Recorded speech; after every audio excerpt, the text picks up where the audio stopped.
Welcome to Let's Go Live. I'm Gigi Meyer, and I have with me a young adult fantasy and romance author, P.E. Craven, but you go by Paige. Yes. Yeah, that's my first name. And I'm actually a new adult author, but they're so close that, they're basically the same. Okay, so first I want to get into that because fantasy, I've interviewed several authors, and fantasy is it's like romance. It's so huge, Yeah. and fantasy is so huge, so I want to know what the line is. But first, tell us where you hang out, tell us what your handle is, and name your books, where people can find you. Perfect. Sorry, I'm trying to adjust my phone a little bit. It's like Don't sliding on the counter. I'm trying to get it to stay put. I'm Okay. gonna make my chair comfy. Yeah. So I live in Chattanooga, Tennessee, so Southeast. I'm a Southern girl through and through. Same. Yeah.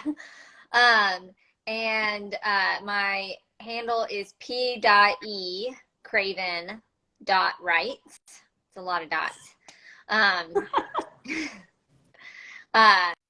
then so where I am, Instagram handle, what was the other one?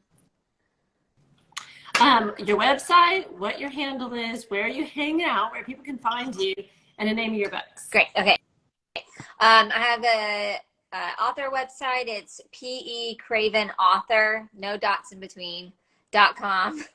And right now, live on there, you can click the link. I'm pushing this website a lot because I think it's awesome, but it's bookshop.org. So if anybody is on my Instagram, they'll see I'm pushing that a lot because they personally give back to independent bookstores and independent authors. So it's a great place to go and buy your books, but I've got a button on my website where you can go directly to their website. That's cool.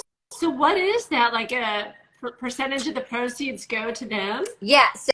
So there's a few different things that they do. One, you can create, so an indie author, you can actually create an affiliate page. And so they will, like, you get a percentage of sales, like for books that you list, any books that you recommend, any of your books you can sell as an affiliate, which is great for indie authors because, any way we can try to keep this train moving is a good way. Okay. Yeah.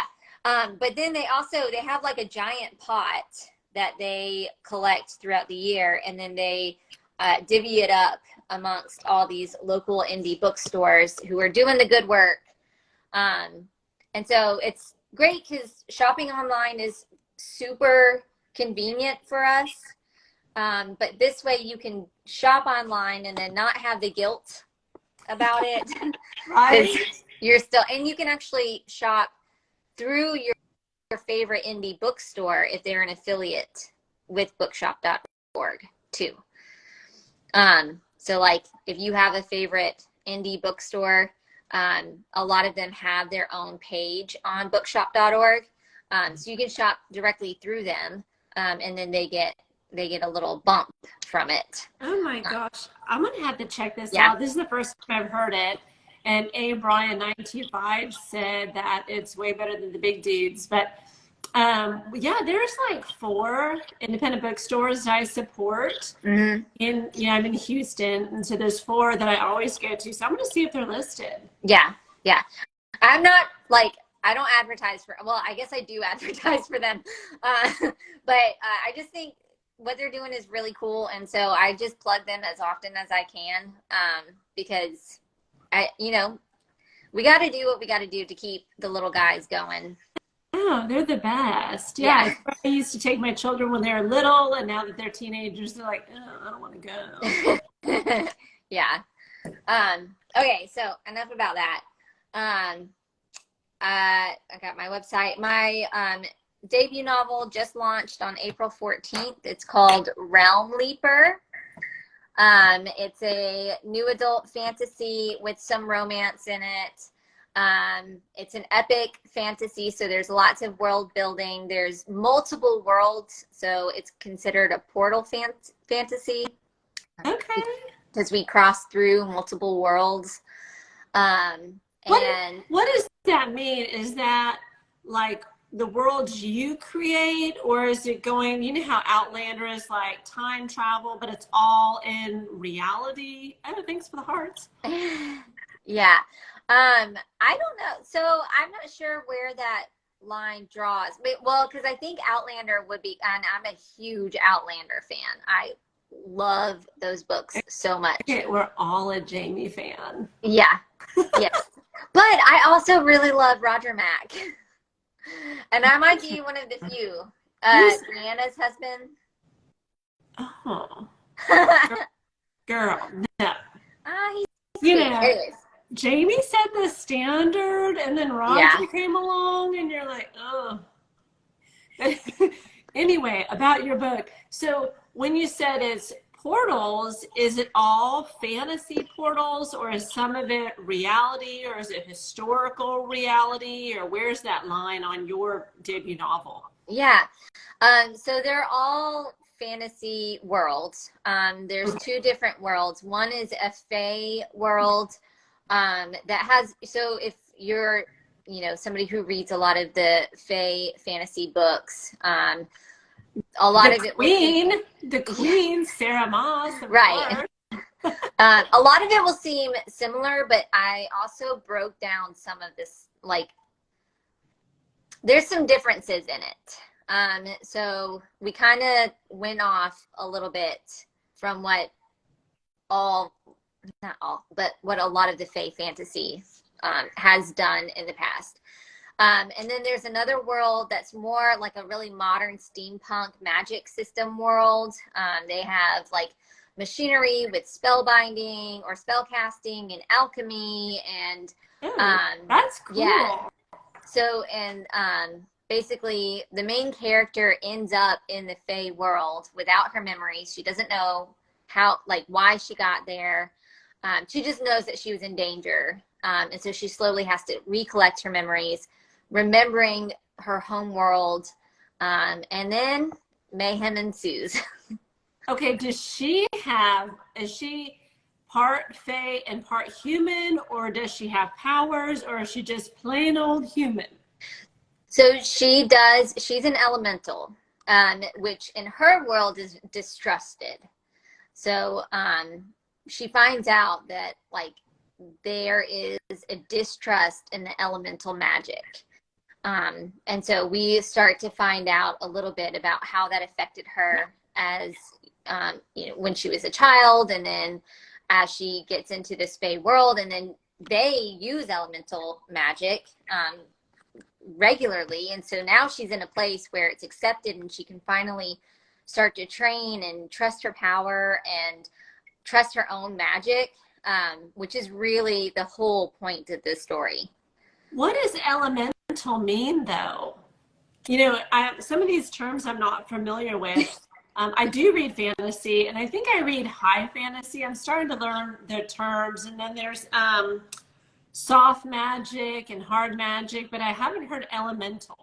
Yeah, so she has elemental powers, so she can control earth, water, fire, and wind.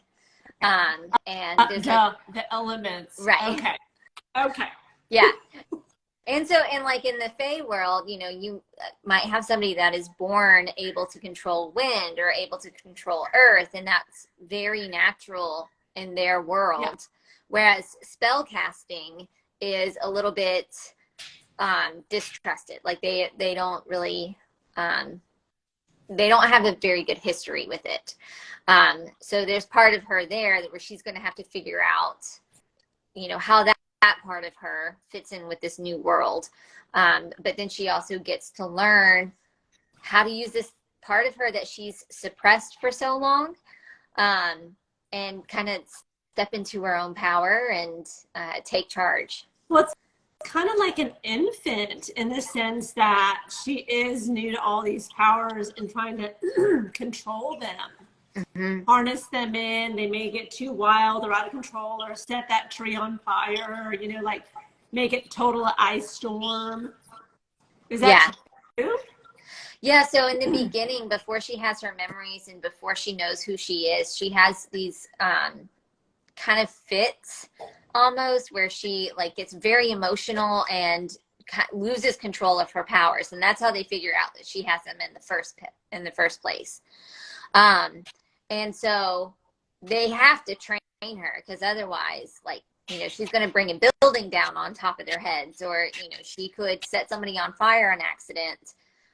So whether they want to or not, they have to train her, because they also don't know at the time if she's a threat or not, because the way she comes into the world is through a fireball. She like plummets down to the earth. And the first chapter is hard and fast. It comes in like very, very strong. There's 2 different point of views. And it basically just gives you questions in the beginning, which was a lot of fun to write. But I love those, right? When you're dropped in the action, you're like, what's going on? I think those are the best starts and the best hook for people to continue reading. Yeah. It was a lot of fun to write. And honestly, it was probably the fastest chapter. I probably wrote that the first time in about 10 minutes. Jeannie 47 says she just got her book today and she cannot wait. Ooh. I'm excited. I'm so pumped to like get people's feedback. Of course. I mean, reviews, you sit with these characters, you sit in this world you create. And so when people are in that world with you and they get where you're trying to take them, oh my gosh, it's the biggest compliment ever. Yeah. I was really lucky enough to have a few people ARC read it. And I got some really great reviews from that. I've had a lot of very supportive friends and family. So the journey has been a lot of fun, and I'm excited to we already got some other projects in the pipeline, ready to go. Okay, so is this a first book in a series? There'll be a four total in this series, and then I have another series that I'm working on as well. At the same time? Yeah. Oh my gosh. Okay. How do you keep them separate? Mad respect. But if I wrote 2, they would sound the same and they would say the words that only that one's supposed to say. I mean, how do you do all that? How do you do that? So, well, first off, I'm like, if you looked at my computer, I have 3 different windows, all with separate tabs on, because they're all for different things. And that's how my brain works. Like, I just have to keep things grouped in, like, I don't know, chunks, I guess. And for me, I have just a lot of ideas in my head all the time. So sometimes it's really hard to continue on the same thing just straight through, because I've got this other thing that just keeps popping up. Oh, so I got to start. New idea syndrome. Oh my gosh. Do you keep those like in a big notes app or something, just brain dump them? Yeah. I've got about 3 others that are just sitting in the notes that have a lot of details that I'm collecting over the time, like through, I don't know, I guess time and space. And I just put them in because the easiest way is just to put it in your phone. Of course. Yeah. And so I have little folders, and then when something comes up for Realm Leaper, I just pop it in there. If something else comes up for another idea, I just pop it in a new folder. Okay, so you launched this one, you released it just a week ago. Yeah. I'm all mixed up. So are you writing the second? Where are you at in the second book? And when, spoiler alert, if you could tell us, like, potential release timeline. Yeah. So the goal is going to be this coming winter. Okay. Yeah. I'm shooting for before Christmas. But could be after Christmas. It depends on how the edits go, honestly. I mean, like, it always depends on how the edits go. I know.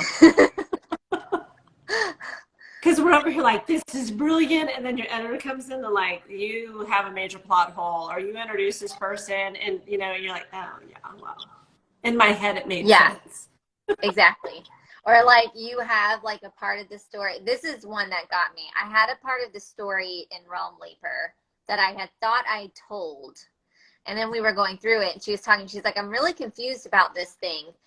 Because I don't remember it coming in. I was like, no. It was like in chapter 8. And we went back and looked and she was like, it's not in chapter 8. And I was like, oh, okay. So I just thought about writing it and then moved on. No, I mean, and that's, so I was talking to another author because she was saying that in one of her works, the guy picked up his glasses to like read something. And then the next couple chapters in, he had LASIK surgery. And so her beta was like, which is it, LASIK or is he wearing glasses? And you're like, hey, us writers don't know those details. Yeah, not always. Not always. Okay, so the second one would be winter of 23. And then are you trying to do like a spring fall since you've kind of set that for 23 and do that in 24? And then you'll be done with that series? Yeah, so right now, well, I have a feeling book 3 is going to take a little bit more time because there's a lot of puzzle pieces that have been laid throughout book 1, and then there's a bunch that are going to be laid in book 3. And they all start to come together in book 2, and they all start to come together in book 3. So Okay. that one, They layer in. Take me a little bit longer to write, but then I think book 4 is going to probably be pretty fast. So, if we could get it published February 24, that would be amazing. Or fall 24, that would be amazing. That's the goal. But I'm also going to be pretty kind with myself on that one because it deserves a really, really good effort. Oh gosh, you want to get it right. Yeah. Like when you're, to me, I find fantasy extremely intimidating. I do tend to do a little bit, probably too much world building for a fantasy author, but I'm like, that's because you need to get in my world. You need to like smell it and you need to feel it and touch it. And that's not always romance, but I'm like, oh well. But I feel like fantasy, you do have to be cognizant of all the ties and all the subplots and all the little invisible threads that link people together, or kingdoms or lands. Or, yeah. Woo. Yeah. I think that's daunting. Good for you. Woo. Thanks. It's been fun though. I have really enjoyed, I think what I have enjoyed the most is, I made that little correction about not being a YA author, because I love YA fiction. But where's the line? Where's the line though? So in my mind, yeah, it is drawn for me because I know that I am writing stories for adults. Okay. For people in their 20s and older. And that's really because I love YA themes. Mm-hmm. I love the tropes that are in young adult fiction. But sometimes I feel a little weird reading that because I'm an adult. Like I just feel a little out of place, Girl, and then sometimes Potter. How many adults are in all that Harry Potter land? And I mean, the whole Harry Potter franchise is ageless. Exactly. But a lot of those tropes and a lot of those themes that are so like categorically YA, we as adults face those same dilemmas multiple times through our adulthood. Mm-hmm. So like figuring out who you are, that's going to happen in your 20s. It's going to happen in your 30s. It's going to happen in your 40s. It's going to happen in your 50s. There's these times where like over and over and over again, you're trying to figure out what your place is, what you are meant to do, what your value is, what your values are, and they constantly change. And so like what I would love to see someday, maybe I'll do this one day, but I would love to see a chosen one, like adult fantasy where the protagonist is a 50-year-old woman. She finished raising her babies. They are off on their own, and now she's got to like reawaken her dormant powers and like go save the world. Like, I would love to read that book. Okay, Paige, that's you. If you found a hole in the market, who best to write it? Right. So like, I'm like, one day I might do that. Like when I am in my 50s and I am experiencing it, or, you know, when I'm in my 40s, or I just think there's such that's why you have so many adults who read young adult fiction, is because they are experiencing those dilemmas in their 30s, 40s. You know, like, we don't stop facing those questions of who am I, what is my purpose, just because we're, you know, past 21. Yeah, that's what A. Bryan was saying. Coming of age stories resonate with adults because we come of age over and over and over again throughout our lives. Yeah. That's so true. Yeah.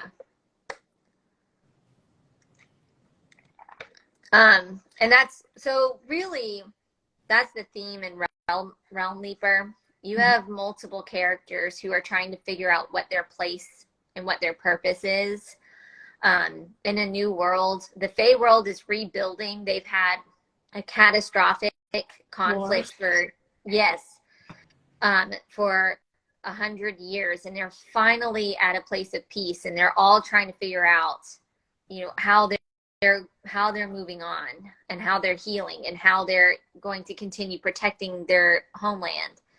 And then you also have Sage, who is literally in a new world, and she's trying to figure out what her place and purpose is, and all of that. Is she the villain? Is she something to be scared of? What was, you know, she's trying to figure all of that out, but she's 23. You know, so this is something we might read about a 15-year-old, but she's 23. And how many 23-year-olds face that? Oh my gosh, I think you're so right. Okay, so it starts when you graduate college, Yeah. You know, we expect these kids to have it all figured out. They don't know. When you get married, when you get divorced, when you get promoted, when you get a job transfer, when you get laid off, I mean, there's a million benchmarks in life. Yeah. They have to restart, you know, they have to start over. What's my purpose? Am I on the right track? You know, we take hits and heartbreaks, and it does leave you reeling, and you're thinking like, what am I supposed to be doing now? Am I even on the right track? Yeah. Yeah. And I think we saw a real surge in that kind of literature during the pandemic, because I think so many people, that was really the inspiration for me. I decided to walk away from a career that I had spent 10 years. I had really spent the majority of my life working for this career.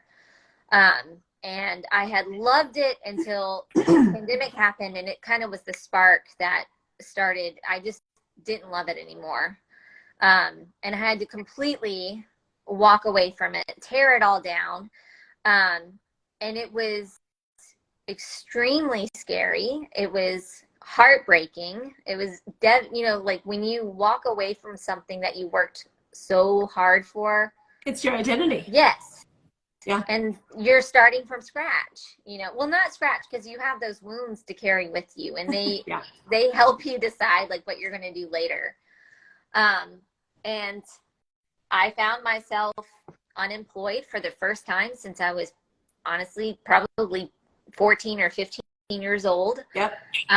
Like unemployed for a long time, for like 6 months. And I had some free time, and I had this idea, and I was like, all right, well, I wonder if I could write this. And that's how it started.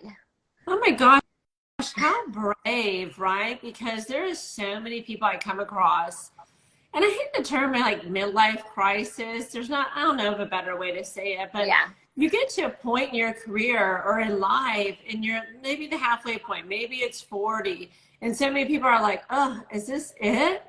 And they're like, I don't know how I got here. I don't know how I got on this path, but I'm no longer happy. And so how brave of you to just take a step back and go into the wild unknown, unemployed, and like, let me go and be a full-time author. How brave.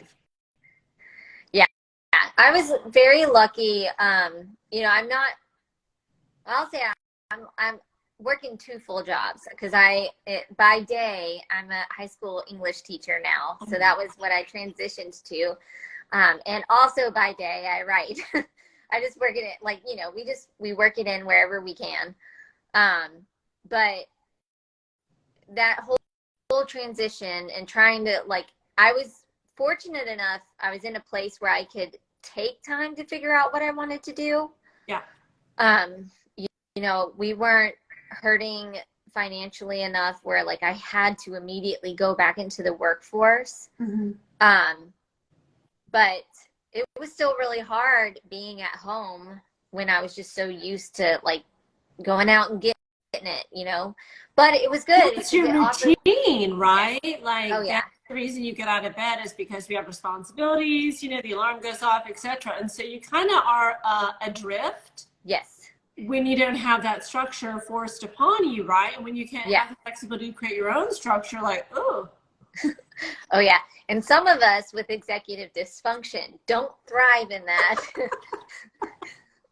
that kind of environment. And being a stay-at-home mom was never in the game plan. That was never, you know, like, a thing that I was thinking I would be great at. And spoiler alert, I was not. That was not what I was great at. Okay, but can we just pause and say, wow, you're an educator. That is the hardest job on the planet.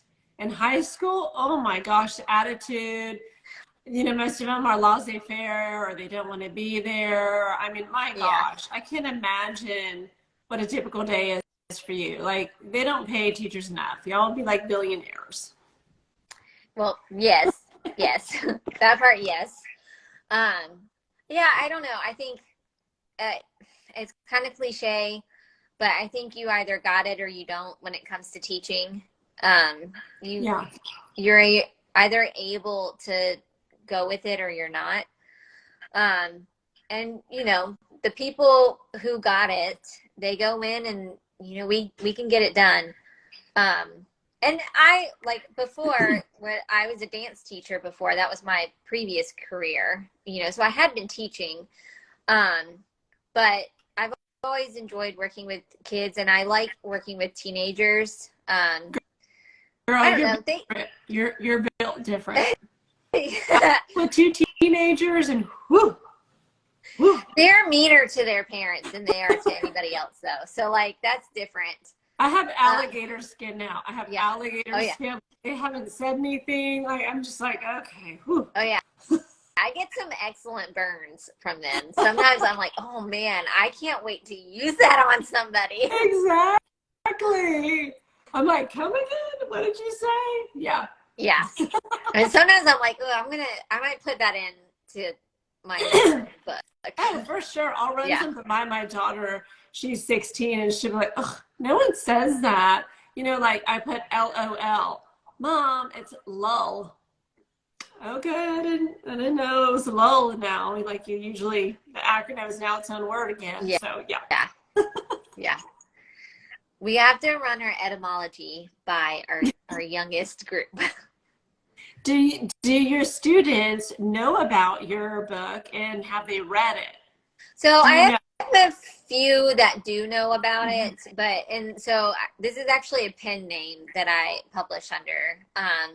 And not like, there's nothing in the book that's like overly like graphic. I mean, like 2 separate worlds. Yeah. Yeah.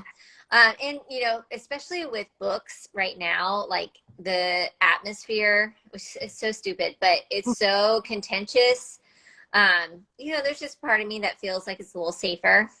You're totally right, Paige, because I just got something sent to me yesterday that, you know, Texas, we're not going to get into politics in Texas, but let me tell you, the book ban list is like a mile long. And so there's these free little libraries, you know, all around my neighborhood, my community, and inner city Houston. And so they're being loaded up with the books that are now banned in the schools. Right. And yeah. I know. I'm like, girl, Just okay. Not every book is great for every person. There's I wish I could remember who said it, but books are medicine. Classics. Right. Wow. Some of the classics, when I read them now with my kids, when I hear about them, I'm like, how are these still allowed? Woo. Yeah.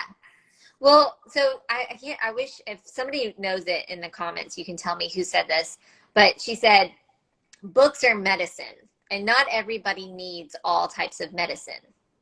But when you take a book off the shelf, you're taking away somebody's medicine. They might need the message that's in that book. You might not need it, but that doesn't mean that somebody else doesn't need it. Oh my God. I love that. Yeah. And so, like, it might not be the right book for you, but there is somebody out there that needs that message. And I think when we shelter our kids a little too much, first off, the kids have the whole friggin' internet in their back pocket.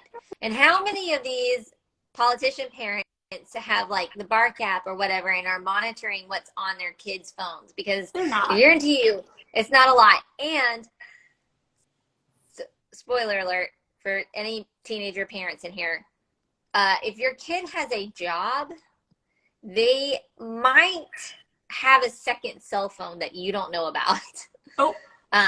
Because that's the thing that happens at our school quite a lot. Like, they'll have two phones, one phone that their parents know about and one phone for everything else. That's hilarious. They'll figure out a way around it. Oh, yeah, exactly. And so the books are not the problem. If there's a problem, and I hate saying that there's like a huge problem, but if there was a problem, it's not the books. No. Anyways. Politics, yeah. So let me ask you this. You had said new adult fantasy, but it also has romance. So is that on your, so I know this is this series, but you're also working on another series. So can you tell us about that? Sure. So Realm Leaper does have a slow burn romance. It continues into the rest of the series. There's actually multiple romantic I love lines. slow burn. Oh, I love Some people will come for you, man. They will come with like torches and pitchforks on that slow burn. Yeah. Well, I love it. But there's multiple love storylines. So we get in book 2, we actually get another character that I'm really excited to write her love story. It's a sapphic love story, which I'm really excited to write about. Okay, say that again. It's a what? Sapphic. So it's it's a lesbian love story. I don't know the other. Okay. Okay. Yeah. I haven't heard that term before. Yeah. Yeah. I don't know where I picked it up actually, but that's what it means. But that starts to develop in book 2, and then there's several other love stories that develop through the process, and some that had already existed that we get to invest more into, which I think that might be an Outlander inspiration, because Diana does a really good job of really developing a lot of different love stories throughout her books. Well, and isn't it reflective of life? I mean, life comes in so many different forms. Yeah. And then the next series is called the Tree King series. It's a very spicy retelling of the Tree Kings, which is the Oak King and the Holly King, which are like... Is that folklore or is it mythology? Okay. So they're Celtic folklore. Okay. Basically, it's like the Wheel of the Year. The Oak King and the Holly King have to battle each other twice a year for control. And whoever wins gets to control the seasons for like until the next Sabbath. That's so cute. So it carries into the modern world, and our hero gets chosen. She has to come and like try and figure out how to. And the first book is called Oak, and it features the Oak King, and he wants to end the Holly King once and for all. He finds Sadie, who is our protagonist, and he's trying to get her to help him figure out how to stop the Holly King. Yeah. And then the next book is Holly, so it'll feature the Holly King. So is that a duet then, or is that going to be a trio? so then, The last one is called The Maple King, and I'm not telling you anything else about it. no spoilers, no spoilers. Okay, where did you get this idea from? That's fascinating. So I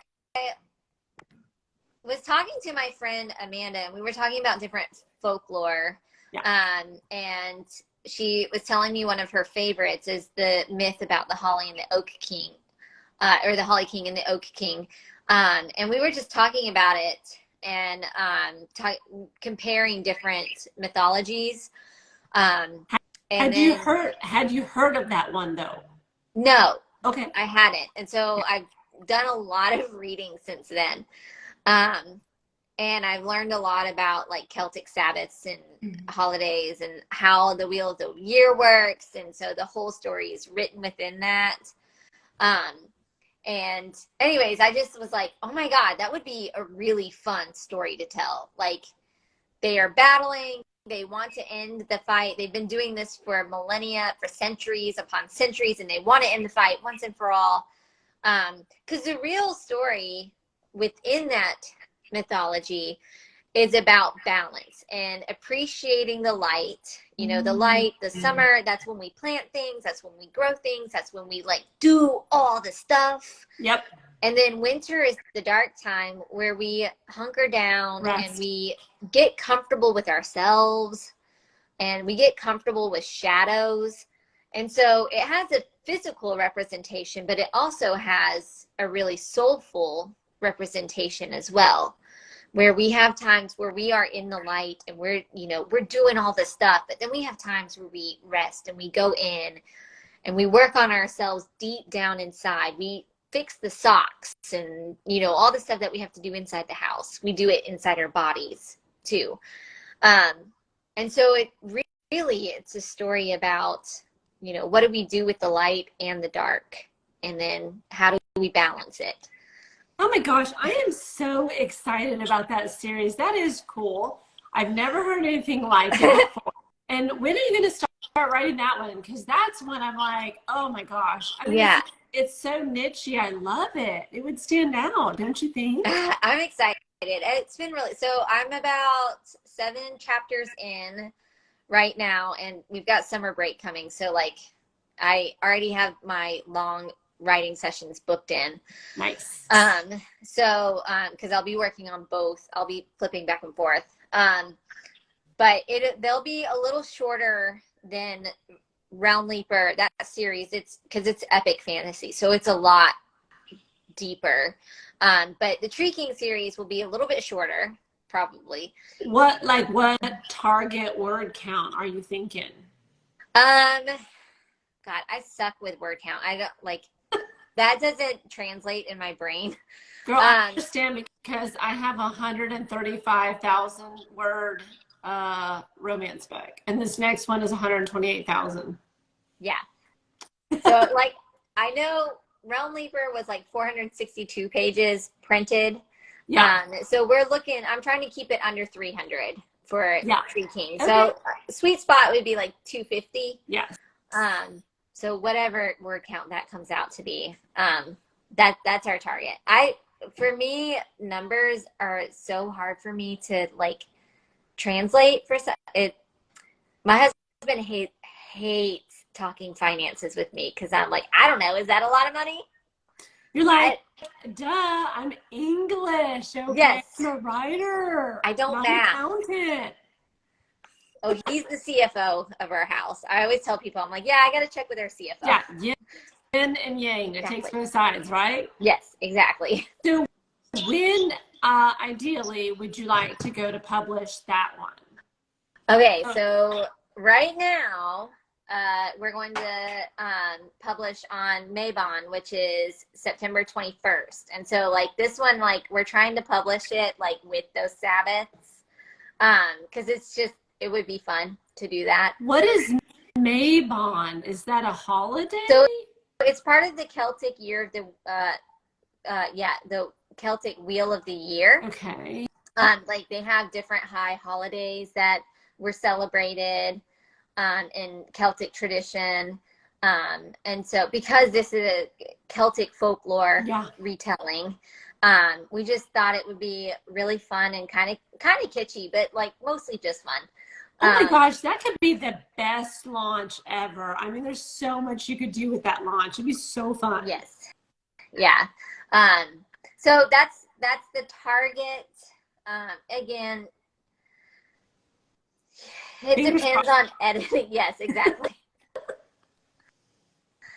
Okay, so you had said Realm Keeper is epic fantasy. What do you categorize this as? Would it be not mythology? Yeah, so I think a lot of the categories, like you have like fairy tale retellings or folklore retellings. And then because this is going to be spicier, whereas like Realm Leaper, we do have some love scenes. Yeah.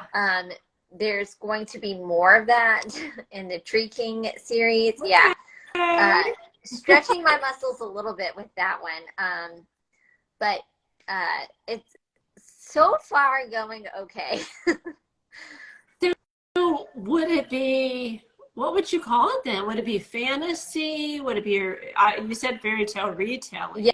Yeah, so fairy tale retelling, and I think like romantasy also, because it's very much the plot and the love stories in the Tree King series definitely are more intertwined. Yeah. So I would say definitely romance fantasy. That's so cool. So do you plot these, or are you a pantser? I mean, I'd imagine, fantasy, like I said, yeah, there is so much to tie in, and magic systems, and who has what magic and remembering. So do you plot, or do you pants, or what does that look like? Okay, so Realm Leaper was completely pantsing. Writing it was like reading it the first time. No. So editing it was a nightmare. Magic. That's magic. It was. It was really thrilling. There was like 1 or 2 chapters though when we went back to edit, and I had a great developmental editor. She is so wonderful. Did she do fantasy? Yes. Yeah, that's important. That's important. And she's a great like woman who supports other women. Nice. Which was just so great to work with. But it was, parts of it were hard to edit because, I wasn't always sure where we were going as I was writing it. Yes.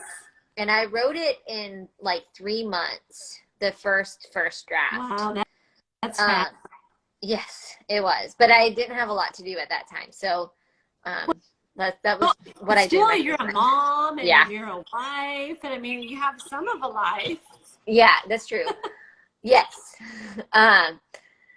But the next book in the Realm Leaper series is plotted out a little bit more. I have high points that I have to hit, but a lot of it is pantsing, because for that world, I have to like get into the characters. Mm-hmm. And so I have to know, like, okay, if I'm in Gavin's shoes right now, I know I need to end up over there. Yeah. Okay, but how is Gavin going to get there? I have to like put myself into his head. The Tree King series, because there's a narrower word count margin that I'm trying to hit, and because we're working within that time frame of the Wheel of the Year, I actually went through and I plotted it based off of time, to keep it within the frames, and also to like I had to figure out like where she was, how she got there.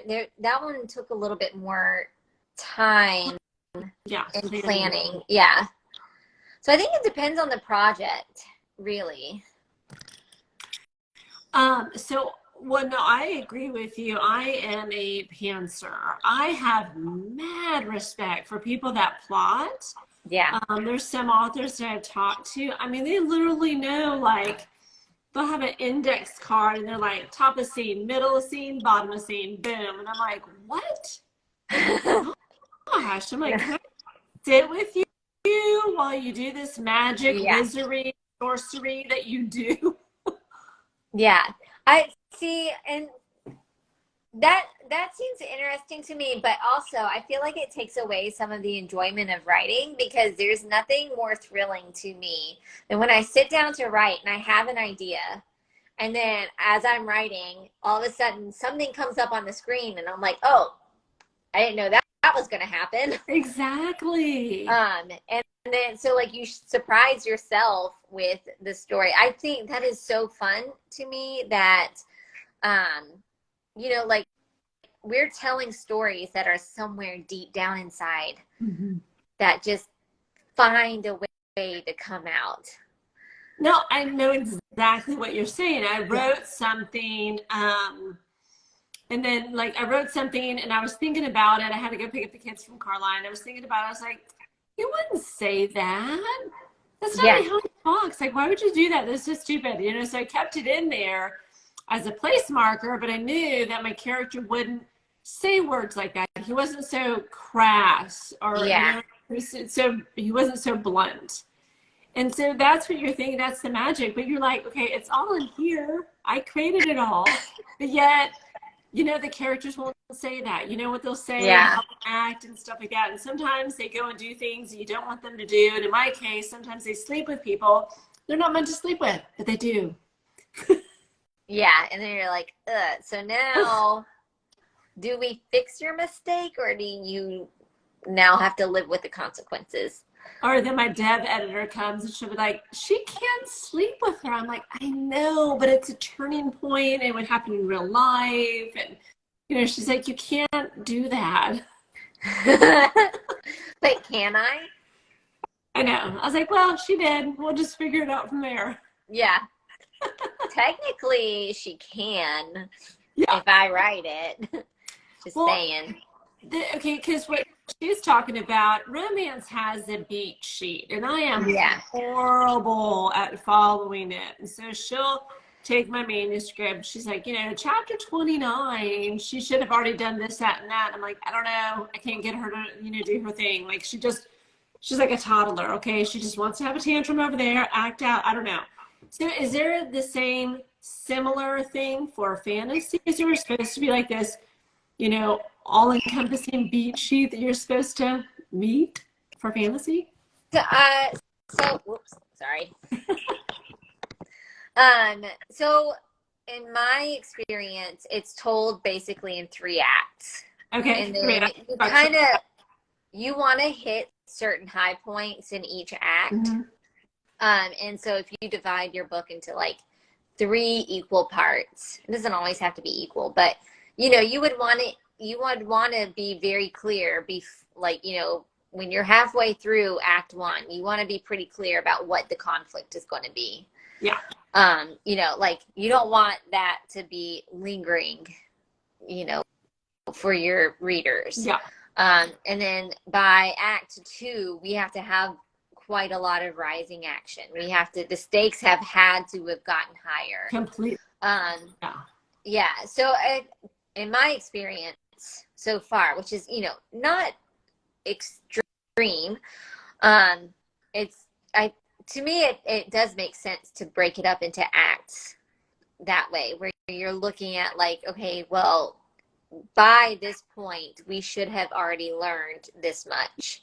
Yeah. And by this point, like in my case, like I would say by the beginning of act 2, you should have met the big bad in some way. Yeah. The big bad has to be like at least in the shadows by the beginning of act 2. Well, okay, so I always call them kind of like not a beat sheet, but I'm like elements. Yes. There's elements I need to include in order for it to be considered romance. So do you have elements that you look for, that you need to add, that you want to be sure is in your manuscript? Yeah. Well, like with Realm Leaper, So with Realm Leaper, I intentionally took some tropes and tweaked them. I love tropes. I love a tropey book so much. But there's some things like, and I hope people pick up on this, but like I some I got to a point where I was reading so many like morally gray characters and like love interests and stuff, which I love. But I was like, what would a fantasy with some romance look like if maybe he wasn't so morally gray, or if she wasn't so morally gray? Like if they, like what would it look like? So I tweaked some of the stuff that we were used to seeing, and changed it a little bit because part of it is I wanted to see what would happen. Because when I first started writing, I had no intention of publishing. I just gave it to a friend to read. Oh yeah, I was just doing it. I was like, I wonder if I can write a book. And then I did, and I was like, hey, friend, read my book. And then she was like, if you don't publish this, I will punch you in the face. And look at you now. Figuratively. Yeah, I know. So I owe it all to my friend Amanda. Thanks, Amanda. Yes. So part of it was just exploring, like, what would it look like, instead of enemies to lovers, what about friends to lovers? Yeah. What if, we have a really slow burn that's like exciting, but they're not like, trying to stab each other. Because those are exciting, but I, like wanted to write something exciting that was not that. Yeah. So like, it is, I consider it friends to lovers. That might be debatable. But for this book, I honestly wasn't 100% sure what I was doing. Cause I was just doing it to see if I could do it. Yeah. But, I do think for fantasy, you have to have a really strong sense of the magic systems. For sure. Or you create your own. Exactly. Or you create, yeah. Yeah. For Portal Fantasy, so I have these dual worlds. They had to be very distinct from each other. And they're both built off of two different kind of mythological areas of the world. They both have their own inspiration. So they feel different from each other. Well, didn't they also have to have their own hard and fast rules? Yes. Yeah, that's what I was thinking. Because like you have to keep your realms separate. They can't do the same thing, else why have two realms? Exactly. Mm-hmm. So one of the differences between the two worlds is Sage's world is a little bit more, I would say, conservative. Okay. So they are very probably a little bit more what we are used to, or a lot of us are used to, as far as like politics goes, and just general expectations, like how the legal system works. Yeah. It kind of goes off the rails. Yeah, like ruling government of some sort. Right. And then the Fae world is very different. Their magic system is very different. But they're also, they don't have the same gender expectations. They don't have the same, I guess, gender roles, all that, like there's some that's similar, but there's also, so we start to see a difference in like what it would be like in a world where that wasn't a thing. Oh my gosh, that is so cool.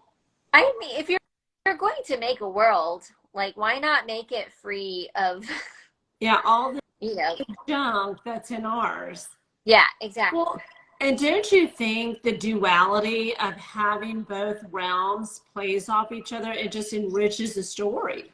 Yes. Mm-hmm. And there's similarities too, because like, in both worlds there's prejudices. So even without, some of the yuck that we have, there's still some that's going to come through, because that's just, I hate to say it, but it's humanity. Yeah, it is humanity. Yeah. I mean, that has gone on. I have a friend who She's blonde hair, blue eyed American. She's married to a Saudi man. They live in Kuwait, and she said the racism here is the lighter you are, that's where the racism comes in. And I was like, what? And she says, oh, there's racism between, like, if you're Iran, Iraq, Saudi, Kuwait. I mean, if you're from Pakistan, Indonesia. Yeah. And I was like, oh my gosh, it just goes to show it's not an American problem. No. It's, like you said, a humanity problem. Yeah. Mm-hmm. And so I do think, it's worthwhile to explore stories that still include those types of themes. And how do we grapple with it? Yeah. It gives us a safe outlet to try and answer some of the questions that we have. Well, I know that, everything right now is like so divisive and cancel culture and all that. But really, if you look at history, oh my gosh, there are so many lessons to learn. And I feel like we should learn them, but we don't. And then we do that. But I'm like, what in the heck, man? Yeah. And, like, we explore that through books. Like, how many characters do we read where you're like, oh my God, you already made that mistake. Why are you doing it again? And it just seems silly. Like, why would the author do that? But the author does that because that is what we would do as a human. Ma'am, I have two people in my world that I tell you, I swear when I write their book, they're going to be like, oh my God, this person's an idiot. And I'm like, are they now? Because it's a lifetime of repeating the same thing and then never learning. I'm like, ooh. Yeah. I mean, I used to laugh when people would tell me to let my kids do something, like let them do it because they'll do it once and it'll hurt and they won't do it again. I'm like, will they? I feel like they will. They will touch the hot stove again, like 2 days later. Yeah. Yeah. It takes like 4 or 5 times before we actually learn that lesson. Of course. Okay, so you're writing the 2 series, like what does your writing schedule look like? How does that even work? So we travel a lot. We do like really long car rides. So Don't you get car sick? Sometimes. But I think I've trained myself now at this point. But I do a lot of writing on those car trips because I would just be sitting in the car anyways. My husband does most of the driving. Are you a passenger princess? Yes, very much. Love it. I want to be one of those. I just don't have anyone driving me. Yeah. So, well, we have a camper, so sometimes we're towing the camper, and so that's his job all the way. Oh, for sure. For sure. So then I'm, usually writing. I use that opportunity to write. Are you in the camper, like hanging out? Because that's where I'd be. I'd be like, you got this. I'm going to be in the back with some popcorn. So now my son he just got to the age where he's old enough and tall enough to sit up front. So he sits, which actually, if we're in the truck, there's more room in the back seat. So I'm like, sure, sit up front. I have more space back here and you can't bother me as much because he'll pester me if I'm up front. But when he's sitting up front, he's fine. He just enjoys seeing the sights, I guess. Oh, this would be me in the back seat. I'd be like, put my buckle, put my little blanket up. Oh, yeah. Okay. Oh, yeah. Let me know when we get there. Eat my snackies. Totally. Yeah. So I do a lot of writing then. The summer, I keep a pretty strict schedule in the summer. I try to keep because otherwise getting back into the school year will be a nightmare if I just sleep the whole time. Yeah. So I give myself a pretty regimented schedule over the summer.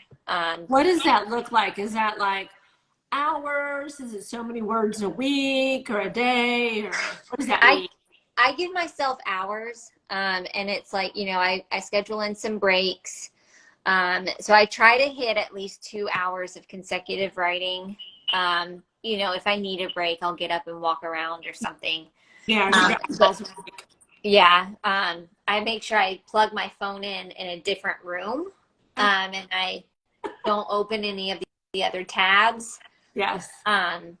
So that's generally the target I try to hit. But then I also know, like, and I think this comes from, and I also think working on multiple projects at once comes from being a choreographer for so long.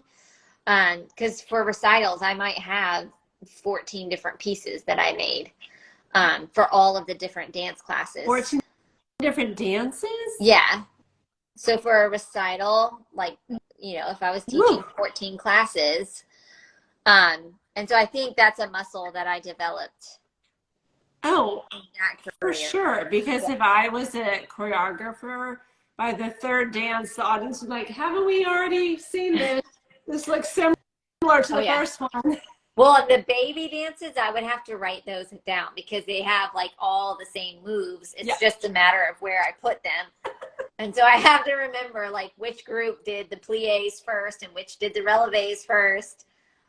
So those were written down, but the others were much more intricate. And really, that's probably where I got my storytelling.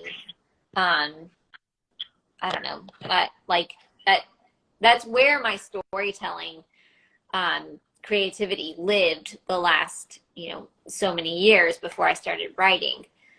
Well, it's art, right? Yeah. It's art just in a different form. Yes, exactly. I'm like, creating dance is telling a story.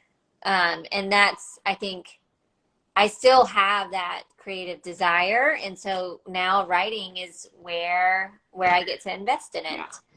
Yeah. So giving myself the schedule doesn't feel, it doesn't feel hard for me because I look forward to the time where I get to sit down and tell a story. Well, do your characters kind of like talk to you? Are you marinating it? So you have your 2 hours in the bag. You're going about your day with, you know, the family, and they're just keep going. Oh, yeah. Yeah. There's a lot happening right now where, because we're in the middle of baseball and softball season, so my nights right now aren't as free as they sometimes are for writing. So right now they all are like, all of the things have been coming together and they're ready to just like hit the page. Yes, exactly. So it's good. That's another thing too, for writing. When they're in soccer, their practices are so long. So I just sit in the car and I write during practice. Because what else would I do? I understand. Because don't be jealous, but I went to Burnett, Texas this weekend for a baseball tournament. And let me tell you, there's not a whole lot in Burnett. It's a beautiful little town.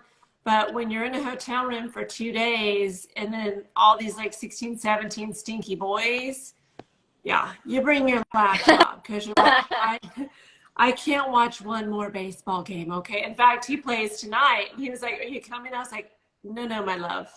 I'm going live. Yeah.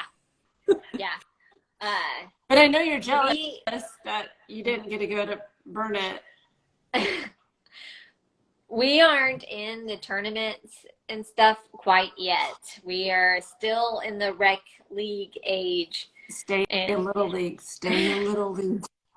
I know, but we're creeping up towards middle and high school. And so we're enjoying the rec leagues while we're there, and it's good for them. Yes. It's so good for them. It's every weekend, and just when I think like, oh my God, we're not in a tournament, then they have like practice Friday, Saturday, Sunday, and I'm just like, oh my gosh, then we're going to Florida anyway. I could talk forever about baseball. We've played baseball 22 seasons. So, yeah. That's a lot. It is a whole lot. And I'm like, how do we still feel about baseball? Mom, I want to go all the way up. I want to go to the majors. And I'm like, okay. That's a lot of writing in the parking lot. Yes.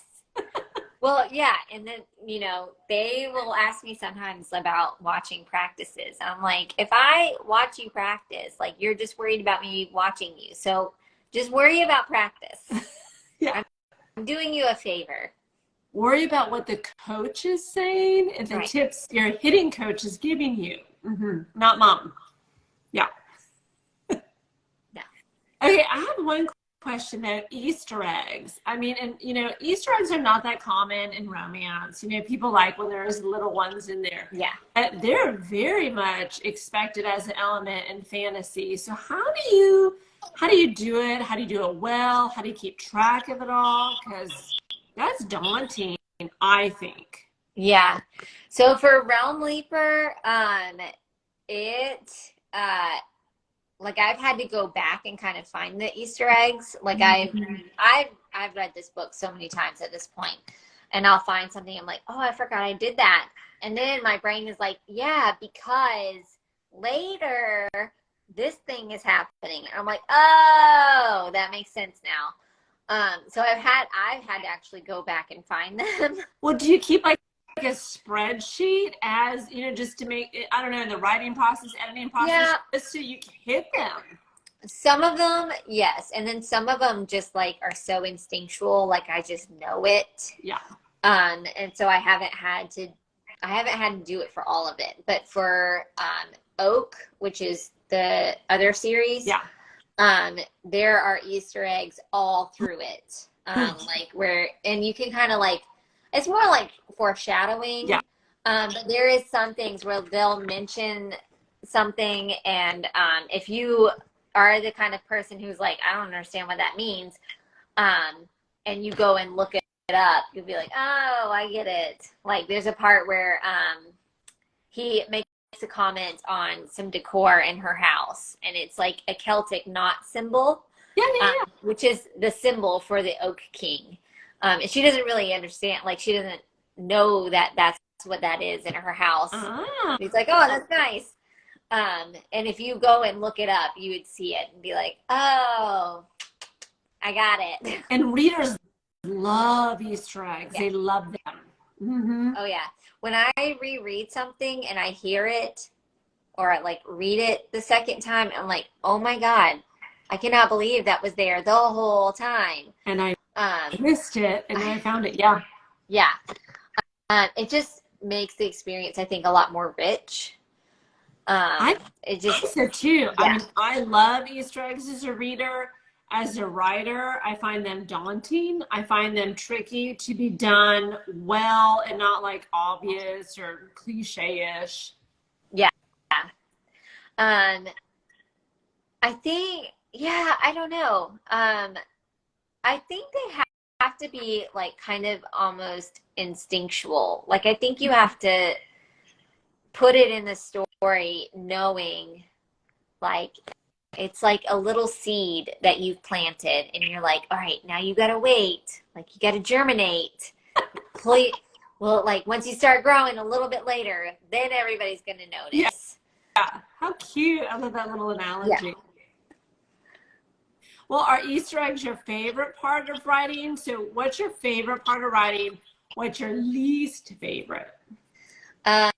Okay, copy editing is my least favorite. I hate it because I'm like a line skipper. Like if I read books fast because I skip.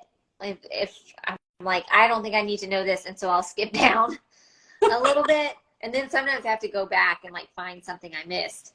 But copy editing is my least favorite. It feels tedious, even though it's not that tedious. It just feels tedious. Now I have a girlfriend, that's her favorite part. She loves rewrites. I was like, girl, something's wrong with you. You're a special kind of June bug. I don't mind developmental editing. Where I can like read something and tweak it and then be like, oh, that's where like we were trying to get there before, but we needed a ladder. And now we got it. I think my favorite thing though is when the characters take the wheel. And just like totally start driving the car and like you get into it. And then you're just dictating their story like a court report. Yes. Mm-hmm. It makes me, I don't know, it feels so freeing when that happens. And it feels right. I think when you get to that kind of writing flow, it really does, you've gotten to the point where like, the character so well and the story so well, Yeah, that it just happens naturally. well, you had said that you are kind of a skipper when you read. So do you tend to do that? Do you like more dialogue? Do you like more narrative? Is that why you think you skip? Because I'm a skipper. But No, I'm a skipper because I want to figure out what's happening. Oh. I want to know what the problem is. Like, it's like when the suspense starts and I'm like, okay, but like y'all can kiss later. I want to know what's going to happen. Or like the worst is if I get a little spoiler in a story and I have to get to that spoiler, then that's usually what it is. And then I have to go back and reread it and I get the nuances and stuff. But I would say the caveat to that is Diana Gabaldon. I mean, that woman can romanticize an outhouse like nobody else. And I will read every single word of it because it's just so beautifully written. Yeah, her prose. Yeah. But so if I skip over stuff, it's because I just want to figure it out. Like I want to figure the puzzle out. But when I write,